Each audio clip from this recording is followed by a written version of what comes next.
a conferência presencial.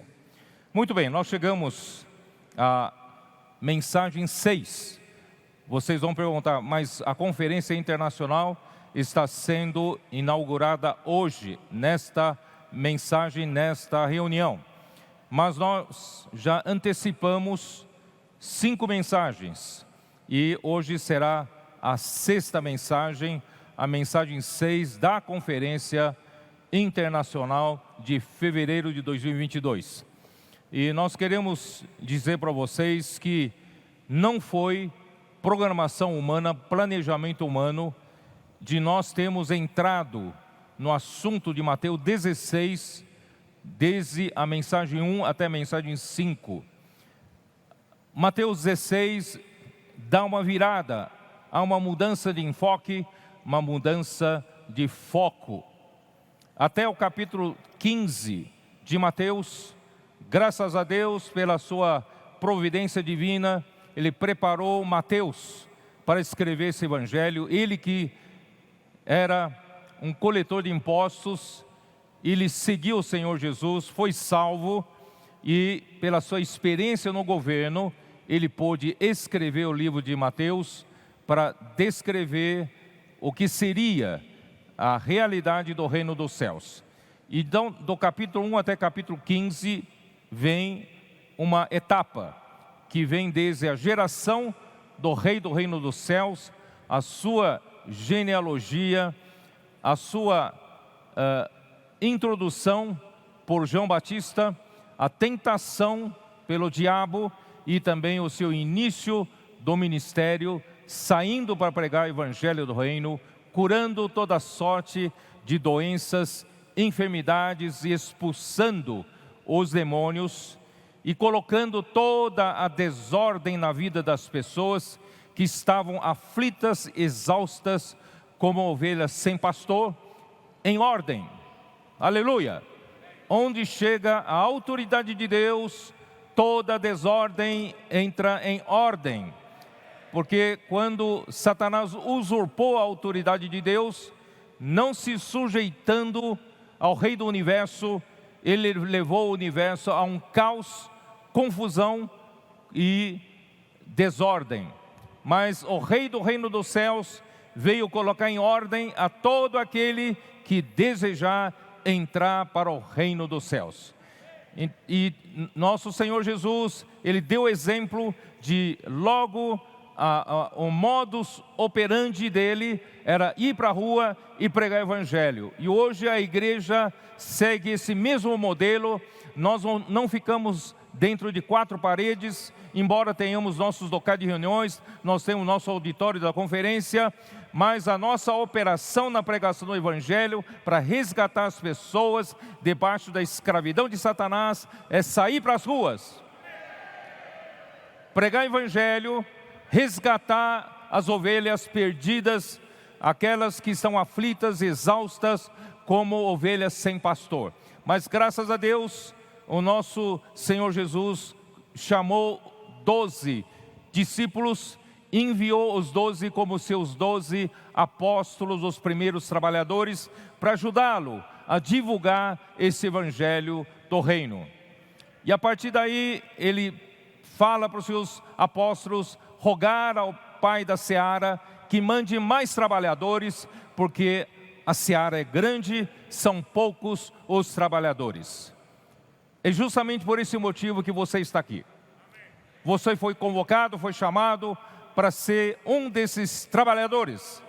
E mais ainda, nós vamos ver no final dessa semana, na última mensagem de sábado à noite, nós vamos falar sobre os trabalhadores da era final da igreja. Queridos irmãos, a partir daí então surgem oposições por parte dos líderes religiosos, dos fariseus, dos escribas, começaram a perseguir a Jesus. E chegaram ao ponto máximo de chamar que Jesus expulsava demônio pelo rei dos demônios, do estrume, blasfemando assim contra o Espírito. E Jesus, ele sofreu essa oposição por parte desses líderes religiosos, mas também por João Batista, que, por fim, quando ele introduziu Jesus tinha sido batizado, ele testemunhou que Jesus era o Cristo que havia sido profetizado durante todo o Velho Testamento, havia chegado e o Espírito havia descido sobre ele, ungido a ele como o Cristo, como o Messias que Israel tanto espera, havia chegado. E abriu o céu e uma voz que dizia do céu: esse é o meu filho amado em quem me comprazo. Mas infelizmente João Batista ele não encerrou o seu ministério quando Jesus passou a pregar. E ele então chegou a pedir para seus discípulos, perguntar para Jesus se era ele o que havia de vir, ou seja, Cristo e Messias, ou ele havia de esperar outro. Irmãos, isso entristeceu muito, extremamente ao nosso Senhor, Rei do reino dos céus. E por isso, irmãos, ele terminou mostrando sua autoridade sobre o mar, sobre os ventos, sobre os demônios, sobre os anjos caídos. E assim, irmãos, foi terminando até o capítulo 15.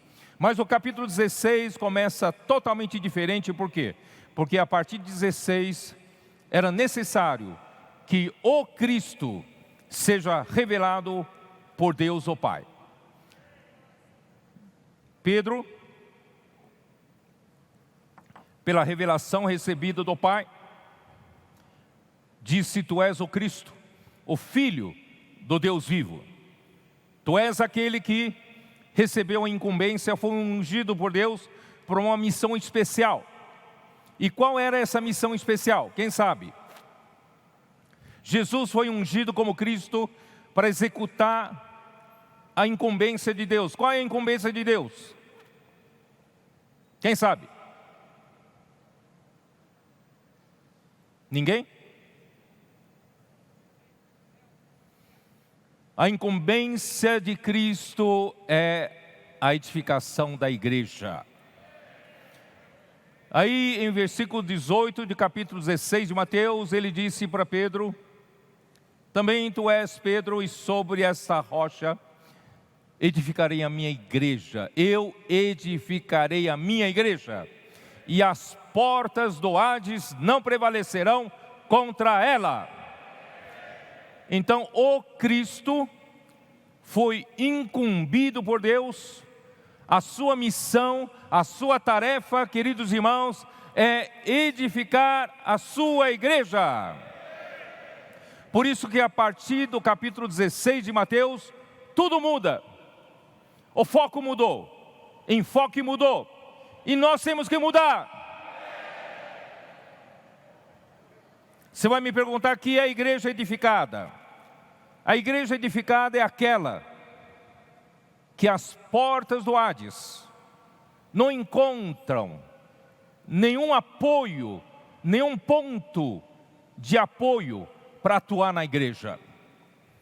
Temos que confessar que hoje, ainda as portas do Hades têm muitos pontos para se apoiar em nós ainda. É ou não é verdade? Não estamos totalmente livres do pecado, estamos? Não estamos totalmente livres da nossa carne. Não estamos totalmente livres da nossa ação do velho homem. Ainda há, infelizmente, inimizades, ciúmes, contendas, é ou não é? Insatisfações entre nós, divisões, facções, dissensões. 5 anos atrás, era muito comum as críticas, até mesmo as críticas contra a liderança, competições entre nós. Mas graças a Deus, o Senhor mudou a nossa sorte. Hoje nós vemos muito mais unidade entre nós. Hoje nós não vimos, pelo menos no ambiente geral, não há mais ambiente para disputa pela posição. Nós estamos aqui juntos para edificar a igreja. Mas temos que confessar, ainda tem muitos pontos, muitas brechas que precisam fechar. Vocês concordam comigo? Por isso, irmãos, a partir do capítulo 16 de Mateus, vamos cuidar da edificação da igreja. O Senhor, nesses 4, 5 anos, Ele tem feito milagres no nosso meio. A comportagem dinâmica saiu para fazer diferença. Começando por 300 guerreiros nas ruas. Parece que a nossa gente brota da terra. Eles estão em todo lugar. Norte, sul, leste, oeste, centro-oeste, sudeste, estão em todo lugar. Se você escapa de alguém orar por você, ele vai ser pego na outra esquina. Avança, jovem, o Senhor tem usado para a formação de um exército fabuloso, começando com a convocação até de crianças, saindo a pregar o evangelho, os adolescentes, os nossos jovens, como orvalho, que descem do céu, como dádiva de Deus, para formar esse exército maravilhoso. Os CEAPs estão funcionando muito bem para formar esses guerreiros para as ruas. As nossas mulheres não ficam paradas. As nossas mulheres estão se conectando com as mulheres que precisam da conexão com Deus. Os nossos homens também ficaram parados um tempo, mas agora estão começando a funcionar também como homens de oração. Os serviços das igrejas estão cada vez melhores.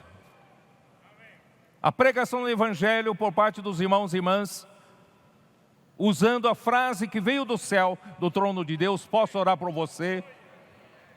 Muitos estão aprendendo, principalmente aqueles que achavam que nunca iriam conseguir pregar o evangelho, estão aprendendo a abrir a boca e soltar o leão da jaula. Você não precisa saber pregar o evangelho, você só precisa abrir a sua boca. Quando o leão sai, ele sabe cuidar de si mesmo. Quando você abre a boca, posso orar por você, pronto, o Senhor já usou o leão, já ganhou aquela pessoa. Irmãos, nós estamos ganhando muitas pessoas como contatos para a rede de cuidado, central de acolhimento. Estamos cuidando de muitas pessoas, aquelas igrejas que estão trabalhando incessantemente nesse encargo, têm colhido muito resultado, muitos frutos. Mesmo no meio da pandemia, muitas igrejas estão aumentando em número. Ó Senhor Jesus, comportagem por hora, comportagem por oportunidade. Para aqueles que trabalham, não têm tempo, não são comportores, mas estão participando desse trabalho fabuloso. Irmãos, isso é maravilhoso, não é? Mas a partir do capítulo 16 de Mateus, irmãos, vamos fechar esse circuito. Essas pessoas que não estão ganhando, estamos introduzindo para a igreja, o que nós vamos fazer com elas? Elas são materiais de construção.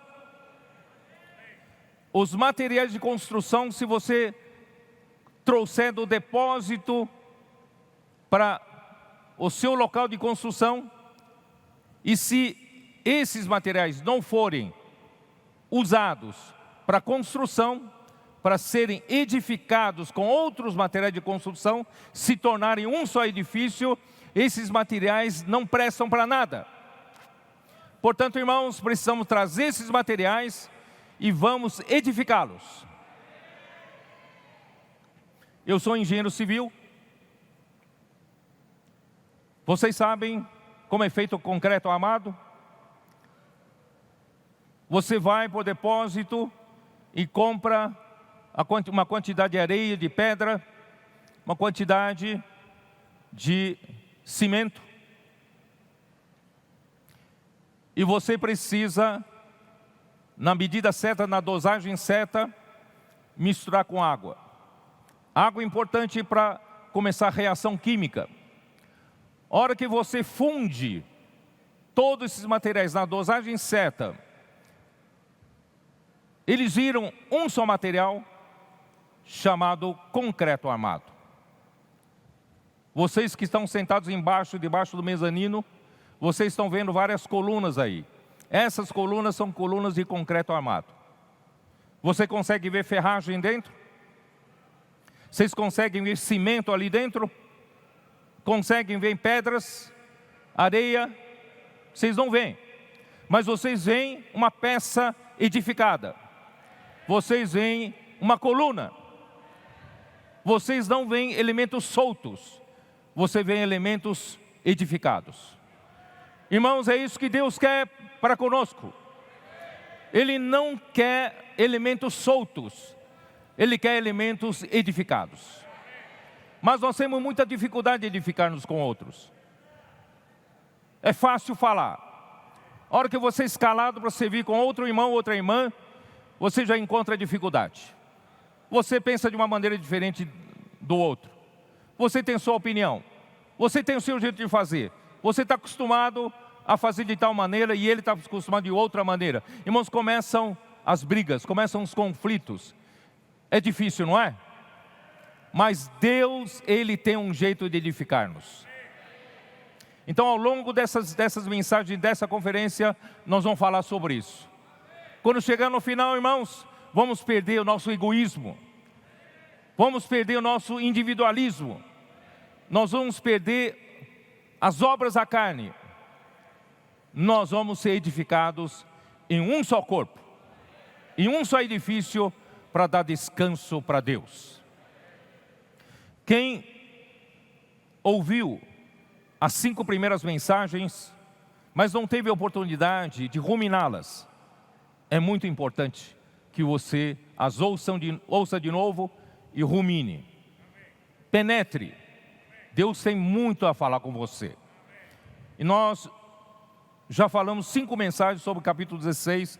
Eu não vou repetir. Não percam. E nós vamos começar no capítulo 17.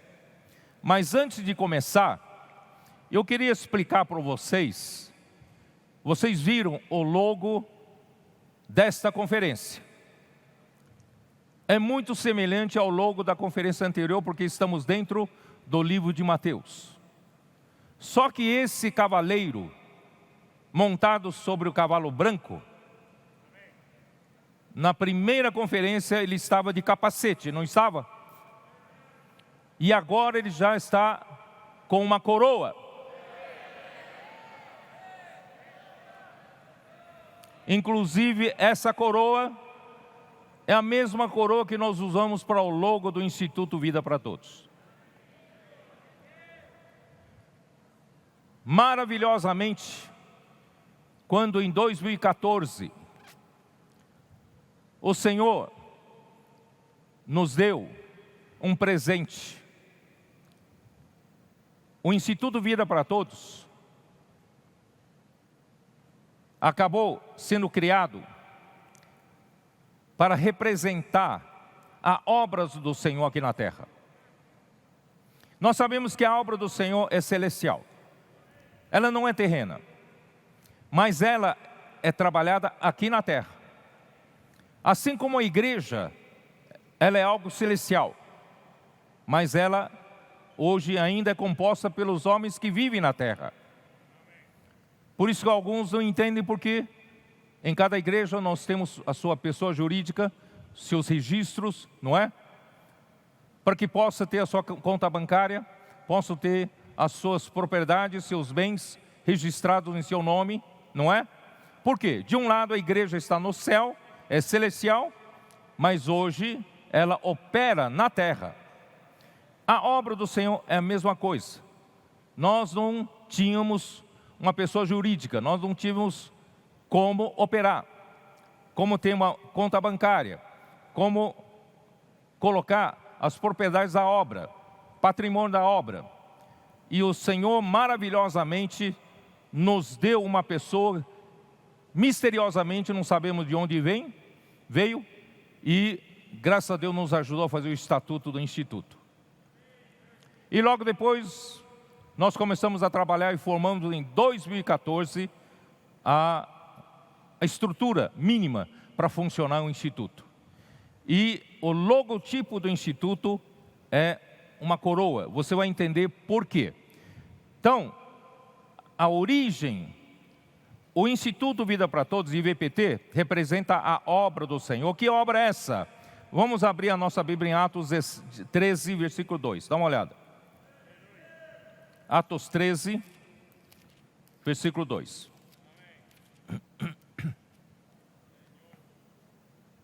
E servindo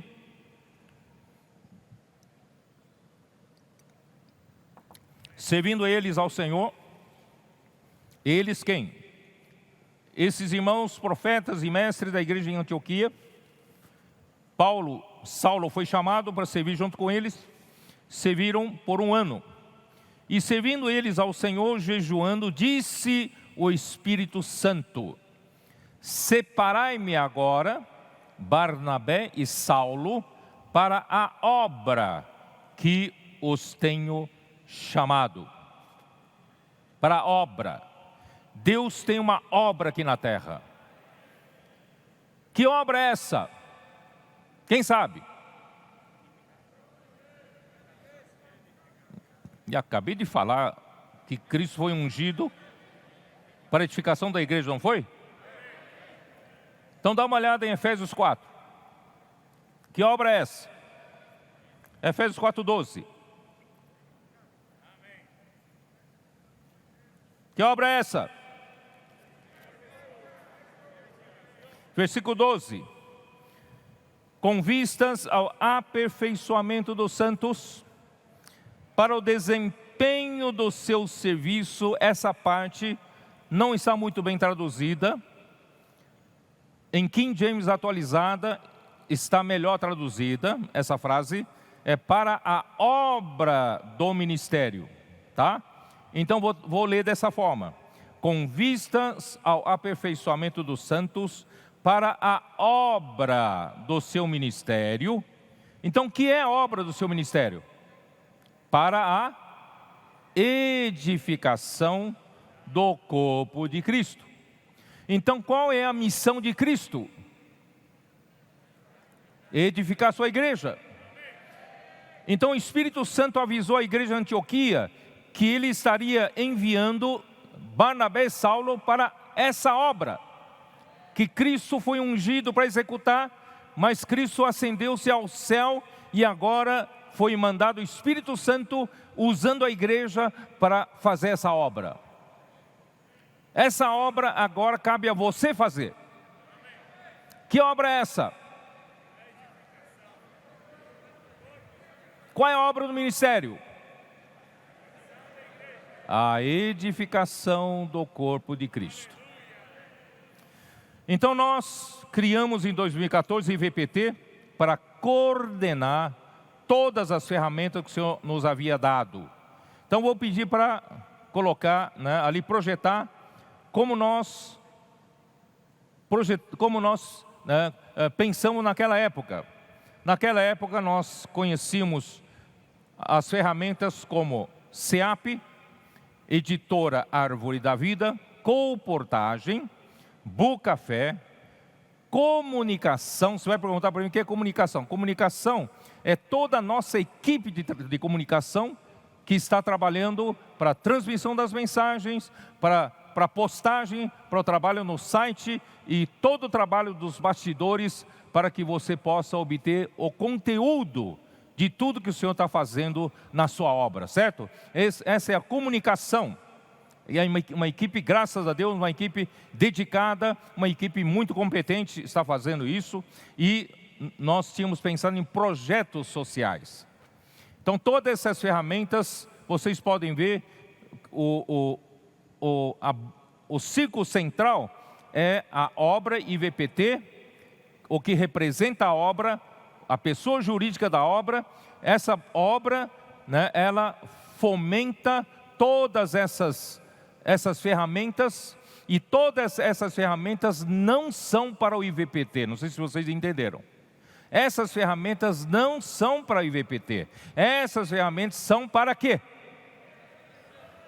Para a edificação da igreja, edificação do corpo de Cristo. Então hoje nós melhoramos um pouco.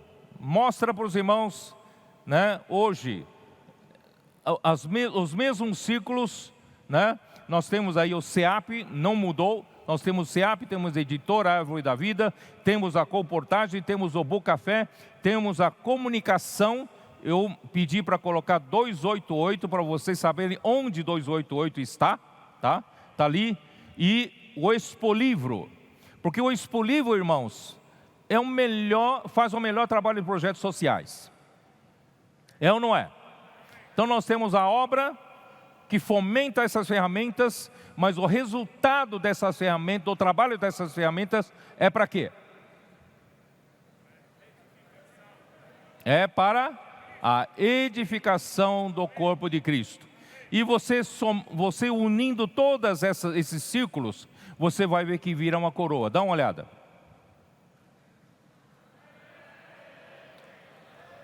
Vocês estão vendo ou não?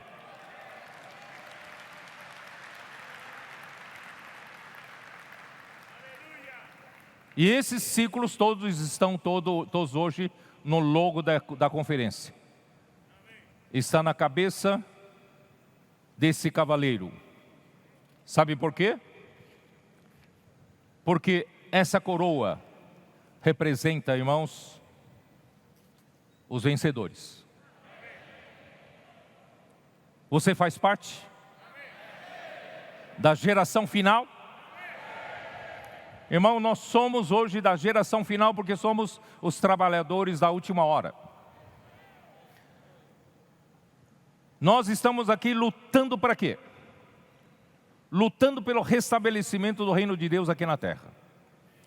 Isso só vai acontecer quando a igreja for edificada. Quando é que nós vamos vencer as portas do Hades?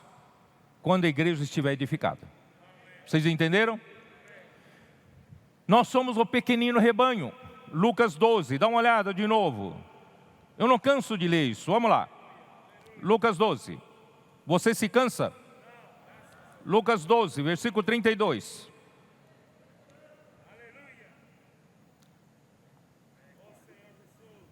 Não temais, vocês que são pequenininhos, vocês não são numerosos, não têm muita força, mas vosso Pai se agradou em dar-vos o seu reino. Vocês são um pequenino rebanho, mas agradou ao Pai dar a vocês o reino dele. Nós somos a igreja em Filadélfia. Apocalipse 3, dá uma olhada. Apocalipse 3, versículo 7. Ao anjo da igreja em Filadélfia escreve: estas coisas diz o santo, o verdadeiro, aquele que tem a chave de Davi, que abre, ninguém fechará, e que fecha e ninguém abrirá. Uma porta pode ser uma porta gigante, grande, como as portas de antigamente de um castelo, portas pesadíssimas. Mas se você possui a chave, por maior que seja a porta, você tem o poder de abrir essa porta. Você não precisa ser forte, basta ter aquele que tem a chave. A igreja em Filadélfia tem pouca força. Nós temos pouca força. Mas aquele que está em nós, irmãos, é aquele que tem a chave de Davi. Quando ele abre, ninguém fecha. Quando ele fecha, ninguém abre. Conheço as tuas obras, eis que tenho posto diante de ti uma porta aberta, a qual ninguém, mas ninguém, pode fechar. Que tens pouca força, entretanto guardaste a minha palavra e não negaste o meu nome. Vocês têm pouca força. Vocês não têm muitos representantes no Congresso Nacional. Vocês não têm muita gente de renome. Vocês não têm muita gente de poder econômico, poder político. Vocês têm pouca força. Mas, irmãos, tem uma coisa que nós não largamos. Nós temos um amor reverente pela sua palavra. Nós amamos a palavra profética. Ela tem nos guiado esses últimos anos. Ela tem confirmado que essa obra é do Senhor nos últimos tempos. Nós amamos a palavra do Senhor. E também nós não negamos o nome do Senhor. Nós sabemos que nós não temos capacidade nenhuma. Não cabe a nós, não temos capacidade, irmãos, de realizar essa obra final de Deus. Mas graças a Deus, Ele pôs diante de nós uma porta aberta. Nós somos aquela mulher virtuosa de Provérbios 31. Dá uma olhada. Provérbio 31, eu vou usar a versão King James atualizada. Não tenho tempo de ler muita coisa com vocês, mas essa mulher, no versículo 11 diz: o seu marido tem plena confiança nela, e a miséria jamais chegará à sua casa. Essa mulher, irmãos, é a igreja, essa igreja que está em edificação, que será a igreja edificada. O nosso Senhor, o marido, Cristo, tem plena confiança em nós. E a miséria jamais chegará à nossa casa, porque nós nunca vamos deixar a sua palavra de lado. Dá uma olhada. Tem muitas coisas para compartilhar aqui, mas eu vou mostrar diretamente o versículo 18, porque o meu tempo está correndo. Versículo 18, irmãos, mostra quem está administrando a sua igreja, a sua obra, nesse momento aqui, na era final. Ela administra com sabedoria, e seus negócios produzem lucros.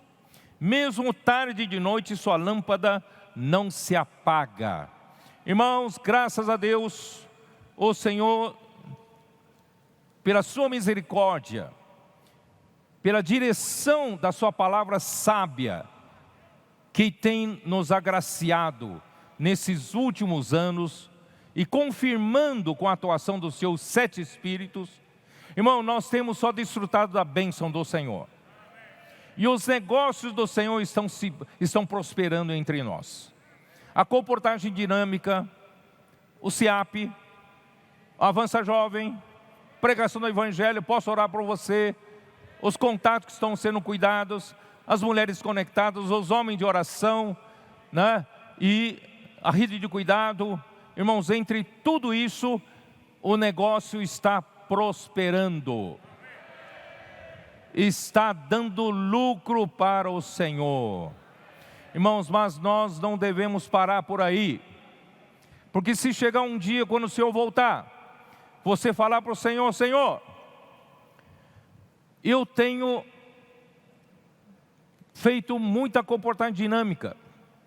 Senhor, nós nesses últimos 5 anos, ou últimos 3 anos de 2019, 20 e 21, até começo de 2022, nós temos distribuído mais de 6 milhões de livros pela comportagem dinâmica, espalhando sementes do reino no território nacional. Isso sem falar de muitos outros países estão fazendo o mesmo. Sabe o que o Senhor vai falar para você? Você fez muita obra. O Senhor quer que você mostre o resultado final. Porque Ele é o Cristo. A sua incumbência é a igreja edificada. Se essas muitas obras não resultarem na igreja edificada, irmãos, nós vamos de mãos vazias para o Senhor. Vocês estão me entendendo ou não? É como aquele em Mateus 7. Senhor, nós não profetizamos em Teu nome? Nós não expulsamos demônios em Teu nome? O Senhor vai falar naquele dia: na verdade eu não te conheço. Irmãos, toda a nossa obra tem que resultar na igreja edificada. Vocês estão me entendendo? A partir de Mateus 16, irmãos, tudo vai mudar. O enfoque vai mudar, o foco vai mudar. Nós não vamos parar de fazer comportagem dinâmica. Não vamos parar de semear livros. Não vamos parar com o SEAPEN produzindo muitos comportores. Não vamos parar, não vamos parar. Não vamos parar com Avança Jovem. Não vamos parar de pregar evangelho com posso orar por você.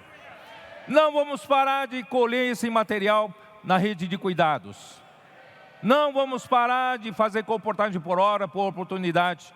Não vamos parar de cuidar dos nossos jovens, adolescentes e crianças.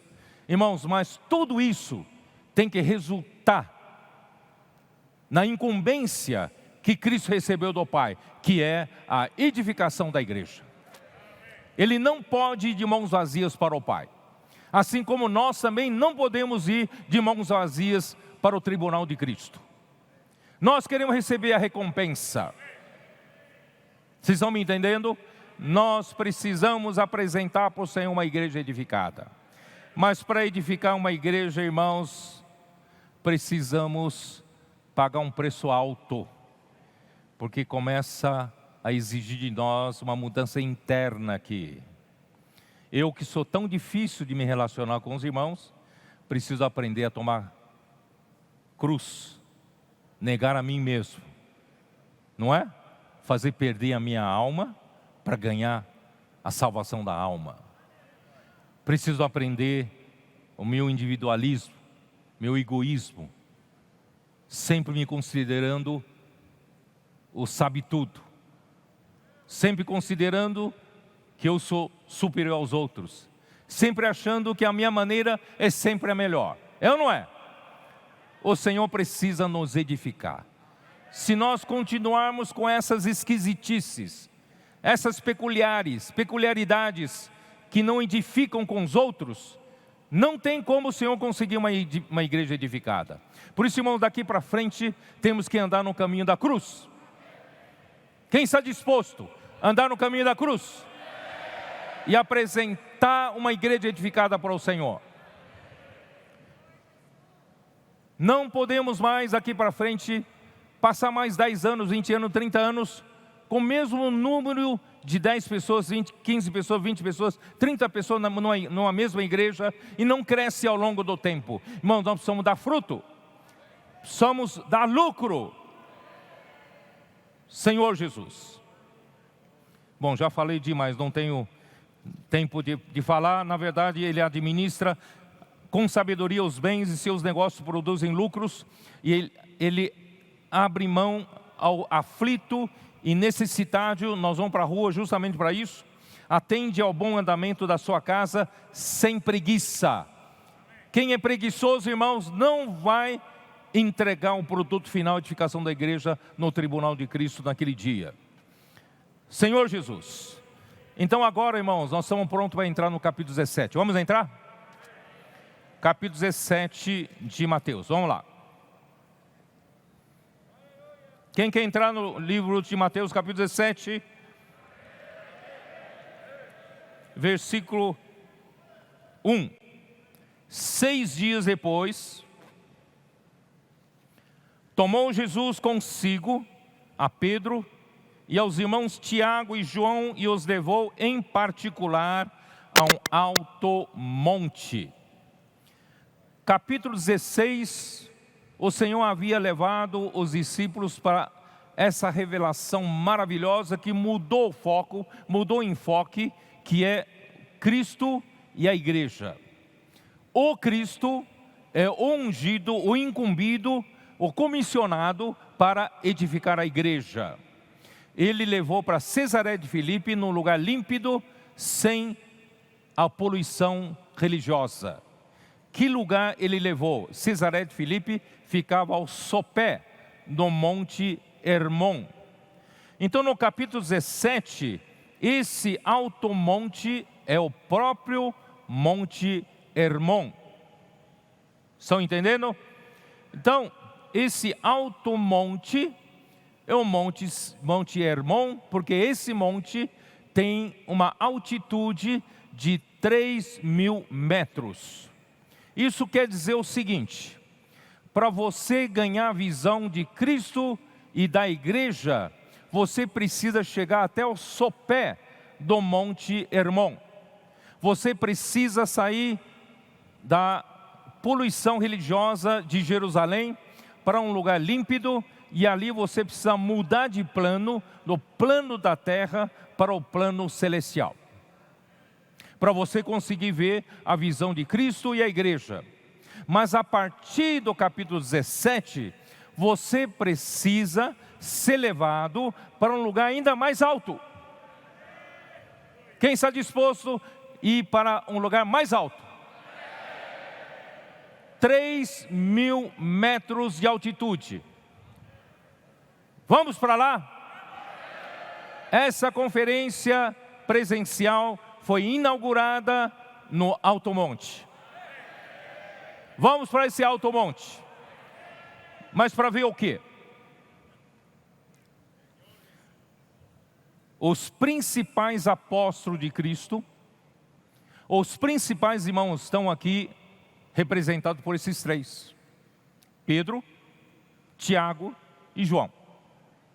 Jesus não levou os outros, eles eram 12, mas Jesus levou só 3. 3 entre os 12. É isso? 25%.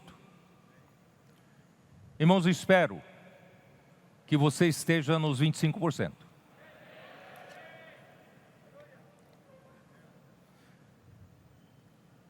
Os principais apóstolos de Cristo, que terão a incumbência de levar a cabo a edificação da igreja, assim que Cristo for sacrificado, morrer, e ir para o céu, assentado à direita de Deus, aí a responsabilidade passa a ser da igreja. E quem leva a liderança, quem tem a responsabilidade da liderança da igreja, eram esses principais apóstolos. Vocês estão me entendendo? Então nosso Senhor, Ele levou esses 3 principais apóstolos de Cristo, que terão sobre os seus ombros a responsabilidade de edificar a igreja. Eles, em especial, precisavam ver Cristo na sua glória. Essa conferência já começou assim. Ele quer levar você ao alto monte para ver Cristo na sua glória. Por isso, irmãos, eles precisavam ser levados para um plano mais elevado. Sair do plano da terra para o mais elevado plano celestial, para vislumbrar a glória do Rei. Jesus então foi transfigurado, versículo 2. E foi transfigurado diante deles, o seu rosto resplandecia como o sol, as suas vestes tornaram-se brancas como a luz. Irmãos, a descrição foi simples, é um só versículo aqui. Mas, irmãos, é impossível descrever essa visão da glória. É impossível descrever com palavras humanas. Impossível, tá? Você precisa ter essa revelação. Até esse momento, os discípulos somente conheciam um Senhor humilde, sofredor, rejeitado, injuriado, complacente, que ama as almas das ovelhas que estavam aflitas, exaustas, curando as doenças e as enfermidades, expulsando os demônios. Ele era paciente, cheio de compaixão, não é assim? Irmãos, esse é um lado do nosso Senhor Jesus. Mas quem vai levar a liderança da edificação da igreja precisa ver o nosso Senhor na glória. Precisa ver o nosso Senhor na manifestação do reino dos céus. Você sabia o que os 3 discípulos, os 3 apóstolos viram no alto monte? Eles viram o quê? Eles viram a manifestação do reino dos céus. O que eles viram era uma visão já do reino vindouro. Ó Senhor Jesus.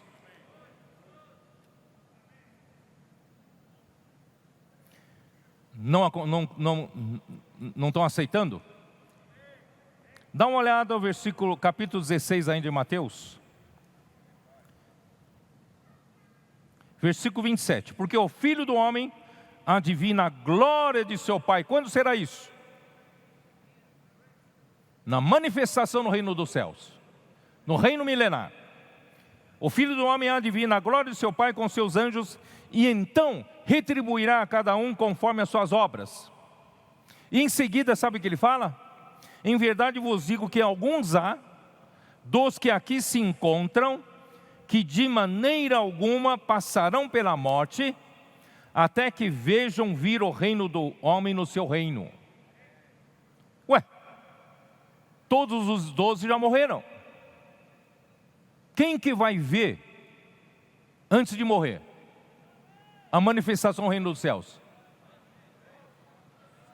São os 3. Os 3 viram. Os 3 viram a manifestação do reino dos céus. Os 3 viram nosso Senhor Jesus vindo como no dia quando Ele virá na glória de seu Pai. Irmãos, isso tem que nos impactar. Isso fortalece a nossa fé. Isso aumenta a nossa perseverança.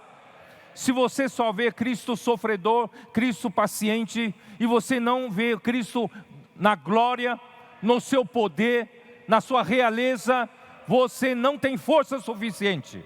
Você não terá fé suficiente, você não terá perseverança suficiente. Vocês entenderam? Os principais da liderança aqui entre nós precisa ver. Mas eu não digo liderança formalmente determinada. Todo aquele no tempo de Apocalipse, irmãos, todo aquele que é uma estrela, ele faz parte da liderança. Você pode ser. Amém, irmãos? Ó Senhor Jesus. Eles precisavam ver Jesus na sua glória, esses 3. O seu rosto resplandecia como o sol. Como ver uma pessoa com o rosto resplandecente como o sol? Irmão, não dá para descrever. E as vestes brancas como a luz, irmãos, não dá para descrever. Não dá para descrever. É só naquele dia você vai ver. Pedro ficou tão impressionado com essa visão. Você sabe o que ele escreveu? Dá uma olhada em 2 Pedro capítulo 1. Ele ficou tão impressionado, em 2 Pedro capítulo 1, versículo 16, quando ele fala a respeito da palavra profética. A palavra profética, irmãos, ele começa falando justamente dessa visão. Irmãos, essa visão nos confirma que a palavra profética é do Senhor. Porque não, versículo 16, porque não vos demos a conhecer o poder e a vinda de nosso Senhor Jesus Cristo.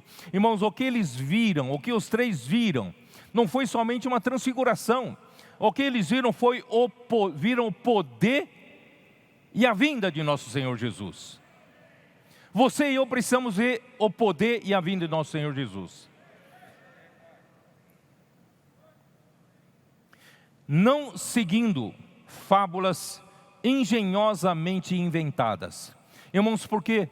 Porque essa visão da transfiguração de Jesus, irmãos, ela é tão inacreditável que naquele tempo muitos falaram que eram fábulas, que eles inventaram. Mas nós mesmos somos testemunhas oculares da sua majestade. Nós mesmos somos testemunhas oculares da sua majestade.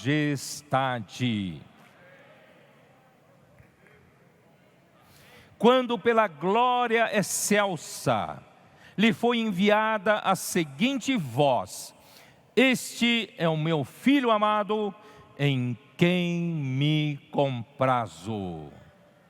Irmãos, isso impactou a Pedro. Ele viu a majestade, ele viu a glória excelsa, ele viu uma coisa, irmãos, que impactou a ele. Você e eu precisamos ver isso. Vai mudar a nossa vida. Depois dessa conferência, você não será mais o mesmo. Porque você terá visto a majestade do Senhor. Você terá visto a glória excelsa. Você terá visto Cristo vindo no seu poder e na glória do Pai. Ó Senhor Jesus. E essa palavra testemunhas oculares, em grego é hipóptes, é uma palavra usada. Bom, primeiro John Nelson Darby explica que essa palavra significa que eles foram admitidos na visão imediata da glória. Não é a visão permanente no tempo da glória. Eles viram uma visão imediata da glória. É uma palavra, hipóptes, é uma palavra usada para plena iniciação nos mistérios. Irmãos, isso é um mistério que Deus deu a conhecer para esses 3 apóstolos. Esse é um mistério, essa transfiguração de Jesus, que eles viram a glória de Jesus, irmãos, é um mistério. E essa palavra era o nome dado a quem chegasse ao grau mais alto dos mistérios eleusíneos. Aí já é coisa da mitologia grega. Estes eram celebrados anualmente em Eleusis e Atenas nos tempos antigos, em memória da abdução e volta de Perséfone, e em honra a Deméter e Baco. Tudo isso é mitologia. Essa nota é dos Strongs. Mistérios de Eleusis eram ritos de iniciação do culto das deusas agrícolas Deméter e Perséfone, que se celebravam em Eleusis, localidade próxima a Atenas. Eram considerados os de maior importância entre todos os que se celebravam em antiguidade. Isso você pode achar no Google. Perséfone, deusa da terra e da agricultura na mitologia grega, foi a filha única de Zeus e Deméter. Ficou conhecida como a rainha do mundo do inferno, porque ela vigiava as almas e sabia os segredos das trevas. Por isso que a quem era dada a iniciação de conhecer esses mistérios do inferno, esses mistérios da morte, era usada essa palavra. E Pedro usou essa mesma palavra. Só que, irmãos, essa mesma palavra agora no sentido positivo. Porque, irmãos, Satanás tem as suas coisas profundas, não tem? Por exemplo, Apocalipse 2:24, como diz? Apocalipse 2:24. Para a igreja em Tiatira, o Senhor falou assim: digo todavia a vós outros, os demais de Tiatira. Eu gosto muito disso, irmãos. No meio de tanta corrupção da igreja de Tiatira, nós temos os demais de Tiatira. Nós temos os valdenses, os colportores, quem iniciou a colportagem. Eles eram os demais de Tiatira e que não conheceram tantos quantos não têm essa doutrina e não conheceram como eles dizem, eles da mitologia grega, eles dizem as coisas profundas de Satanás. Vocês estão entendendo? Então, essa palavra era usada para quem era iniciado para entender essas coisas profundas de Satanás, esses mistérios da morte.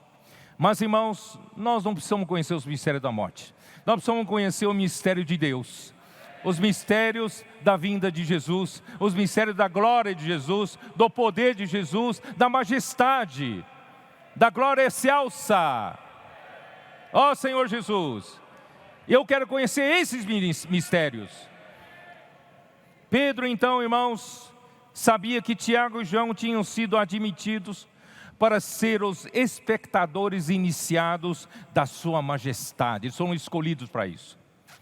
Ele considerava a transfiguração do Senhor uma figura da sua vinda, assim como o Senhor a tinha considerado em Lucas 9, de 26 a 36. E eu não vou ler, irmãos, porque eu tenho pouco tempo para terminar essa mensagem. Lucas 9, 26 a 36, que é a porção correspondente a Mateus 17, que nós estamos lendo. Claro que tem sempre alguma coisa a mais.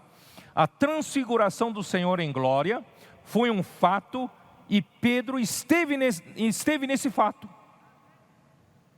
Não é fábula, não é mentira, mas Pedro era uma testemunha ocular. A vinda do Senhor em glória também será um fato tão real quanto a sua transfiguração naquele dia. Você acredita ou não? Isso não era uma fábula engenhosamente inventada e contada aos crentes pelos apóstolos daquela época. Irmãos, a majestade é magnificência, grandiosidade em esplendor, honra e glória, até mesmo glória magnificente. E Pedro, Tiago e João viram o reino de Deus antes de morrer. Eu quero ver nessa conferência. Diga para o Senhor: Senhor, eu quero ver a Tua glória nessa conferência. Eu quero ver a Tua majestade. Senhor, apenas me dê apenas um vislumbre do Teu poder, da Tua vinda, na manifestação no reino dos céus. A minha vida vai mudar, o meu serviço vai mudar, a minha convicção vai mudar. João também foi impressionado. João capítulo 1, versículo 14. Evangelho de João, capítulo 1, versículo 14. Como ele disse? O que ele disse? 1,14.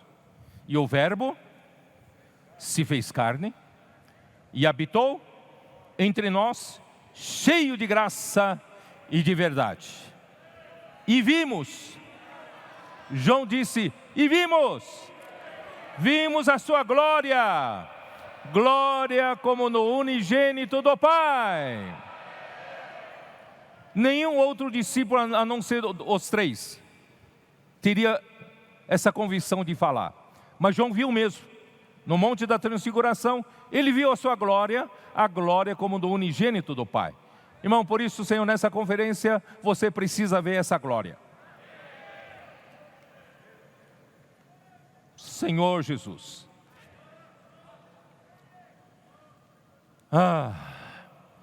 Estou ficando louco. Estou ficando louco. 1 João, capítulo 3. João, impressionado ainda com essa visão, ele escreve, 1 João 3. Vede, irmãos, tudo isso tem a ver com o grande amor de Deus. Vede que grande amor nos tem concedido o Pai, a ponto de sermos chamados filhos de Deus. E de fato, somos filhos de Deus. Irmãos, pensa um pouquinho. Seu amigo, seu colega, que convive com você todos os dias, vai dizer que absurdo esse, rapaz. Você falar que você é filho de Deus, filho nascido de Deus, filho legítimo de Deus. Você está doido, você é um homem como eu. Não é assim? Como é que você explica para ele? É um mistério.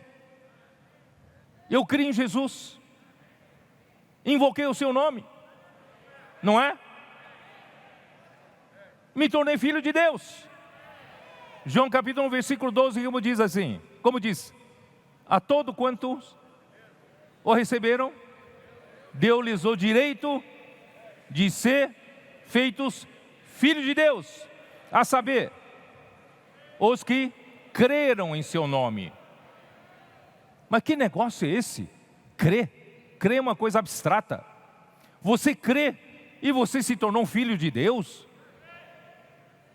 Quem prova isso? Como é que você prova isso?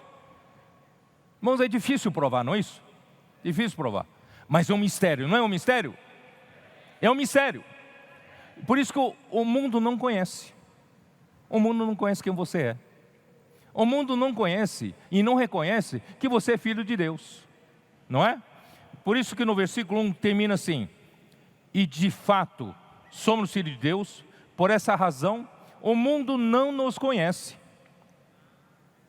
porquanto não o conheceu a Ele mesmo, não conheceu Jesus, achando que Jesus era mais um homem, mais um dos profetas, que falou bobagem aí e tentou perverter o judaísmo, não é isso?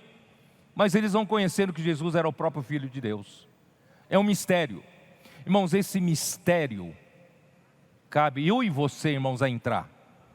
Versículo 2: amados, agora somos filhos de Deus. Somos ou não somos? Pela fé, pelos olhos da fé, nós enxergamos claramente esse mistério que é para o mundo. Para o mundo é um mistério, mas para mim é uma convicção. Agora eu sou filho de Deus.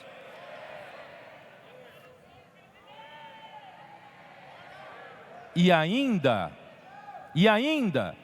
não se manifestou o que haveremos de ser. Ainda não se manifestou. Mas Jesus já se manifestou no Monte da Transfiguração. Sabemos que quando Ele se manifestar, seremos semelhantes a Ele, porque haveremos de vê-lo como Ele é.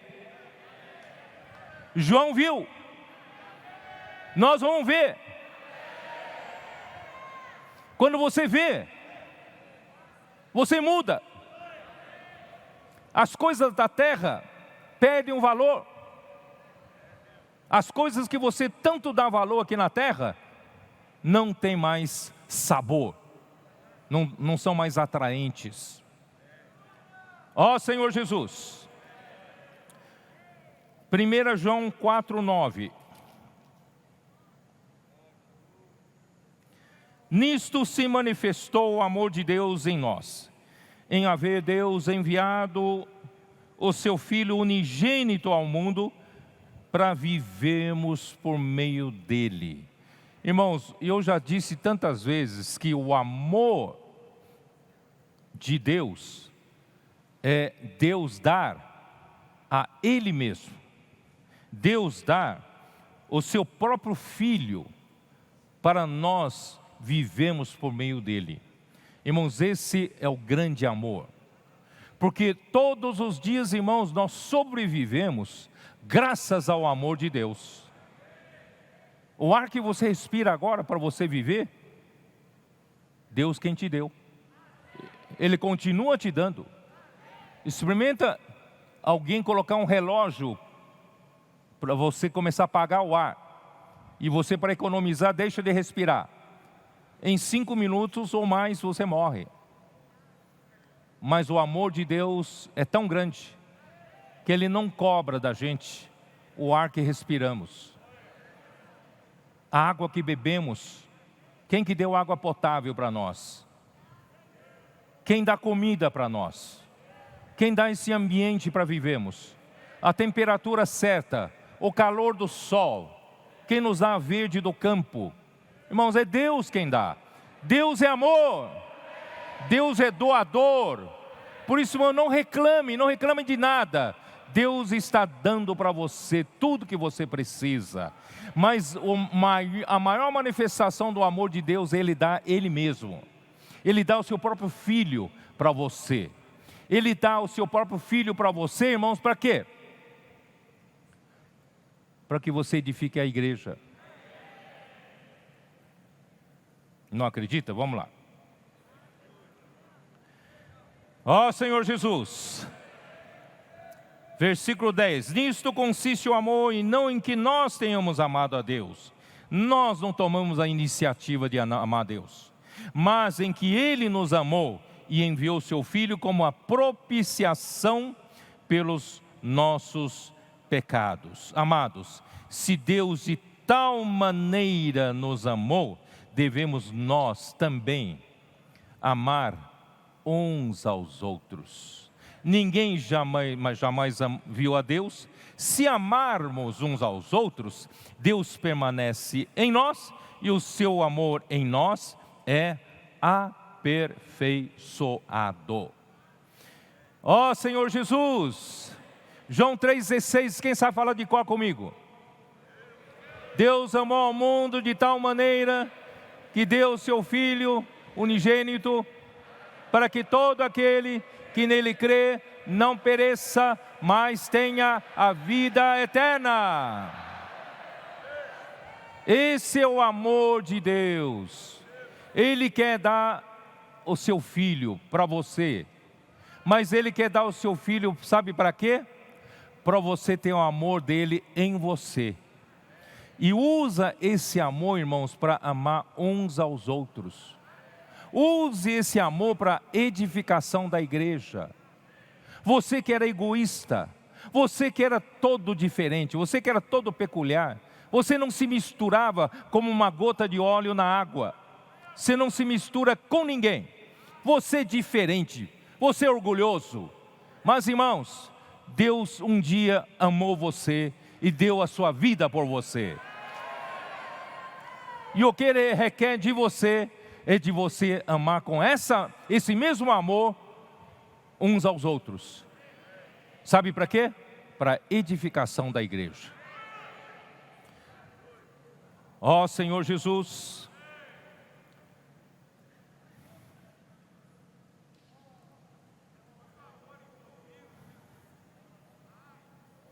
o amor de Deus doado a nós nos faz amar uns aos outros.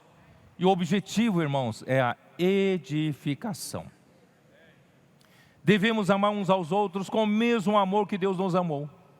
E assim Deus permanece em nós e o seu amor é em nós aperfeiçoado. Está no final do versículo 12. Aperfeiçoado aqui em grego é teleio. Teleio. Que significa o quê? Significa tornar perfeito, completar, até o fim proposto.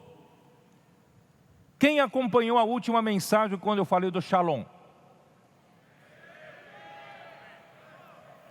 O Shalom acontece quando todas as peças do templo, para a edificação do templo, se encaixarem, se ajustarem e tornar o templo completo, aí vem o Shalom. E quando isso acontecer, irmãos, aconteceu o teleio, aconteceu o que é perfeito, completo. Irmãos, vamos nos amar uns aos outros para edificação, e vai chegar no que é completo, vai chegar no que é perfeito, e vai chegar no Shalom. E aí o Senhor estará para voltar. Quando o homem é levado na esfera da glória de Deus, ele tem revelação dos mistérios de Deus, não os mistérios do inferno, os mistérios da morte. Ele então tem os mistérios do reino, revelação dos mistérios do reino de Deus, e ele é imerso na esfera do amor de Deus, que tem por objetivo introduzir o homem na glória de Deus como filho de Deus. Ele percebe que somente amando com o amor de Deus e que produzirá a edificação da igreja. E quando ela estiver pronta, irmãos, a glória do Senhor encherá o seu lugar de habitação. Segundo Crônicas, dá uma olhada em segundo livro das Crônicas, capítulo 5. Capítulo 5, versículo 13. E quando, em uníssono, a um tempo, tocaram as trombetas e cantaram para se fazerem ouvir, para louvarem o Senhor e render-lhe graças.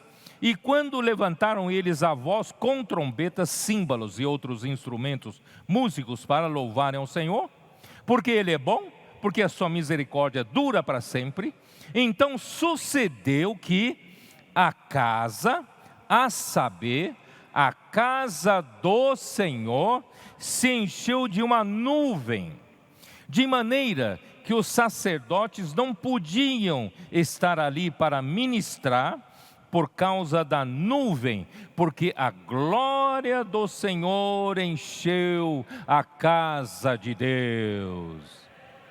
Shalom, teleiô, completou a edificação, se tornou perfeito, completo. Irmãos, Deus está aguardando esse momento.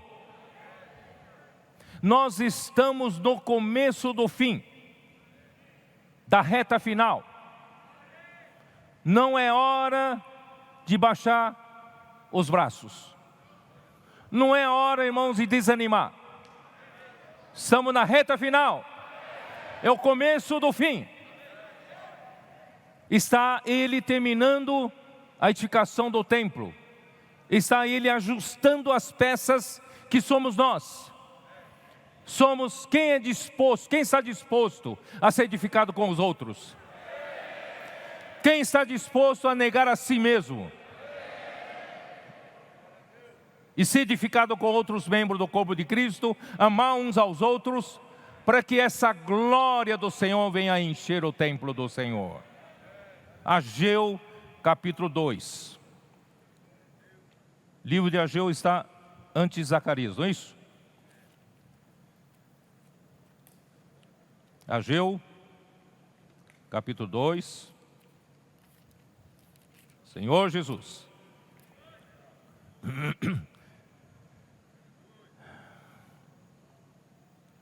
Versículo 6. Pois assim diz o Senhor dos exércitos: ainda uma vez, dentro em pouco, farei abalar o céu, a terra, o mar e a terra seca. Farei abalar todas as nações, e as coisas preciosas de todas as nações virão, e encherei de glória esta casa, diz o Senhor dos exércitos. Irmãos, para poder Deus nos edificar e nos tornar completo, irmãos, Deus precisa nos abalar. Quem está disposto para ser abalado? O meu egoísmo precisa ser abalado, jogado fora. O meu individualismo precisa ser abalado, jogado fora. O meu ciúmes, ira, inveja, dissensão, não é? Gritaria, ódio. Ó Senhor Jesus. Divisão, dissensão, precisa ser abalado e jogado fora. Aí vai ficar só o que é inabalável. Aí a edificação vai estar no fim. E quando a edificação terminar, irmãos, versículo 9: a glória dessa última casa será maior do que a da primeira, diz o Senhor dos exércitos, e nesse lugar darei o shalom, diz o Senhor dos exércitos. Quando eu terminar essa segunda casa, irmãos, essa segunda casa é a segunda casa edificada pelo Zorobabel, mas na verdade ela representa a nossa edificação, representa a edificação da igreja. Essa segunda casa terá a glória maior do que a primeira. Irmãos, quando terminar, Deus então dará o shalom, o Senhor dará a paz. O Senhor vai falar: todas as peças estão encaixadas, não tem nada da carne, não tem mais obras da carne. Aqui só tem fruto do Espírito, aqui só tem amor, alegria, paz, longanimidade, bondade, benignidade, mansidão, domínio próprio, é ou não é? Tudo que tinha que ser abalado foi abalado. Irmão, nós estamos nesse período. Vamos deixar o Senhor nos abalar? Vamos nos dispor ao Senhor, nos edificar? Para dar para eles, irmãos, esse lugar de descanso. Ele merece. Ó Senhor Jesus. Em Atos 7, versículo 2. Senhor Jesus. Atos 7, versículo 2.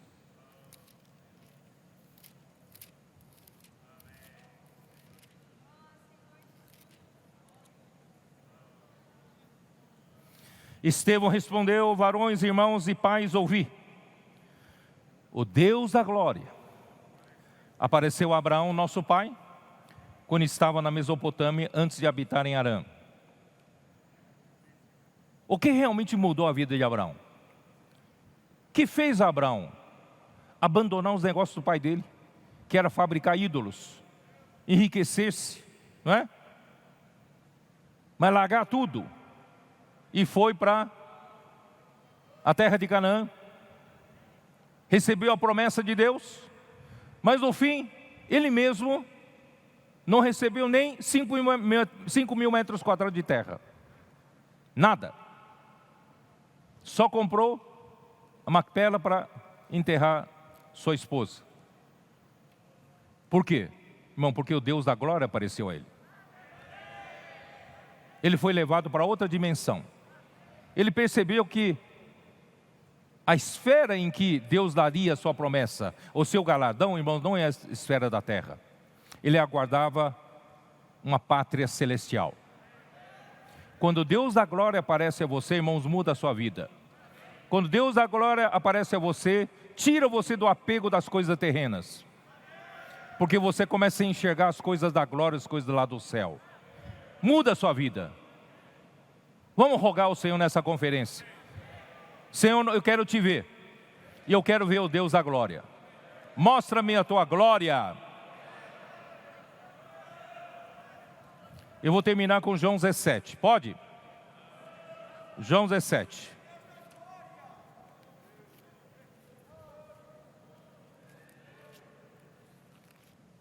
João 17. Nós vamos ainda falar muito sobre isso, tá?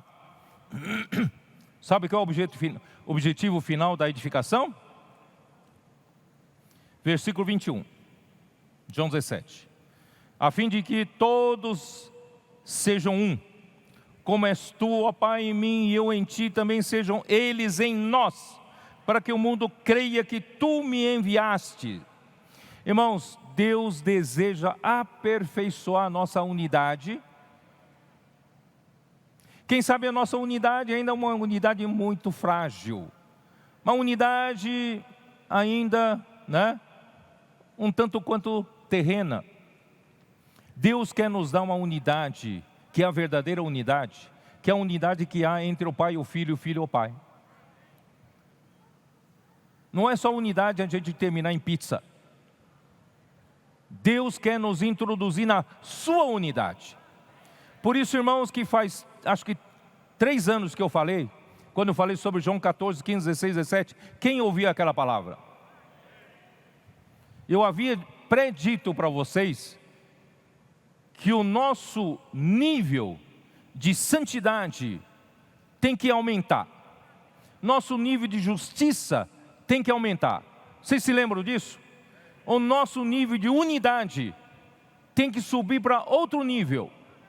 O nosso nível da glória de Deus tem que subir para outro nível. Só assim, irmãos, a edificação terá um fim. Enquanto não chegar lá, irmãos, ainda somos muito carentes da santidade, muito carentes da justiça de Deus, muito carentes da unidade, muito carentes da glória de Deus. Mas Deus quer fazer nessa reta final esse trabalho. Quem quer cooperar com Ele? Queridos irmãos, eu ouso dizer o seguinte: se houver um bom número dos irmãos que estão nos ouvindo cooperar com o Senhor nesse trabalho real, estiver disposto a Ele mesmo a deixar o Senhor trabalhar no seu interior, irmãos, muito provavelmente eu posso ver o Senhor vivo sem passar pela morte no arrebatamento do Senhor. Eu que tenho 72 anos, mas se a gente empurrar com a barriga, ouvir essa palavra como uma doutrina, a gente continua discutindo só como teoria, e não estivermos dispostos cada um a tomar sua cruz, realmente deixar o Senhor trabalhar na sua unidade em nós, largarmos as obras da carne e produzir fruto do Espírito. Irmão, se nós continuarmos nesse lenga-lenga, eu não tenho mais esperança de ver o Senhor vivo. Mas, irmãos, é uma pena, seria uma pena. Nós estamos na reta final. Essa revelação veio nessa hora, porque o Senhor tem esperança. O Senhor quer usar você e eu para encerrar essa era. Você está disposto a pagar o preço que for para, com a justa cooperação de cada parte, efetuando o crescimento de Deus, do templo de Deus, do edifício de Deus, para ele ter um lugar de habitação no Espírito. Irmãos, que todos, versículo 21, que todos sejam um. Não, versículo 22 diz assim: eu lhes tenho transmitido a glória que me tens dado, para que sejam um, como nós o somos. Irmãos, a glória do Senhor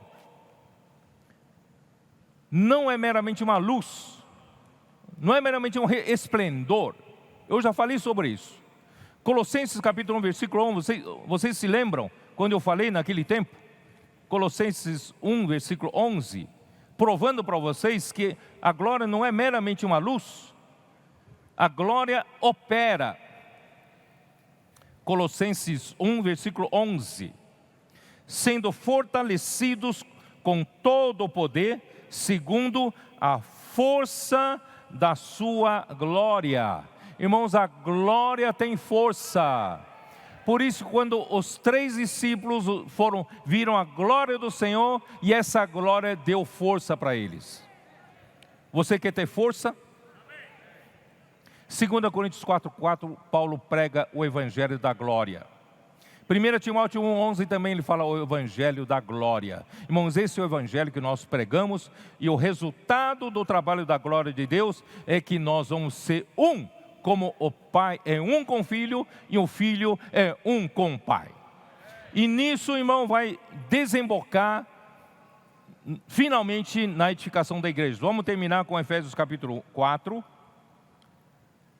Senhor Jesus, capítulo 4, versículo 15, seguindo a verdade em amor, cresçamos em tudo naquele que é a cabeça, Cristo, encabeçados nele, crescendo dele. Irmãos, nós vamos terminar a edificação. Por quê? Versículo 16, de quem todo o corpo, bem ajustado, irmãos, é nesse ajuste que dói, é nesse ajuste que acontecem todos os nossos conflitos com os outros irmãos. Vocês estão entendendo? Mas você está disposto para esse ajuste na igreja? Quem está disposto? Levanta a mão diante do Senhor. Diante do Senhor. Senhor, eu estou disposto, bem ajustado e consolidado, pelo auxílio de toda a junta, segundo a justa cooperação de cada parte, efetua o seu próprio aumento, ou seu próprio crescimento, para a edificação de si mesmo em amor. Sem amor não se edifica, em amor. Então, irmãos, em 1 Coríntios 13, dá uma olhada. 1 Coríntios 13. Prometo que eu vou terminar agora. 1 Coríntios 13.